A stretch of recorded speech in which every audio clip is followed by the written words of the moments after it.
नौकुंडी मुल्क का वाहिद शहर है जहाँ न तो रोज़ाना और न ही माहाना बुनियादों पर नरखनामा तरतीब दिया जाता है, जिसकी वजह से कीमतें दुकानदारों की मनमानी पर मुनहसर होती है।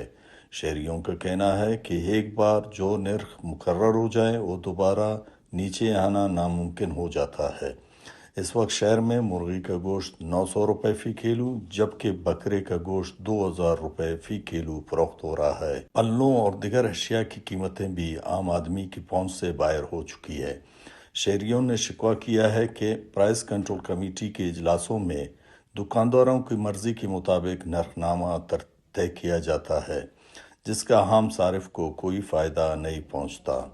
अवामी हलकों और सारिफिन ने ज़िले इंतज़ामिया से मुतालबा किया है कि रमज़ानुल मुबारक की आमद से कबल प्राइस कंट्रोल कमेटी का इजलास मुनक्किद करके अशिया ज़रूरिया के नरखनामे मुकर्रर किए जाएँ और इन पर सख्ती से अमल दरामद को यकीनी बनाया जाए ताकि शहरियों को रिलीफ फराहम किया जा सके।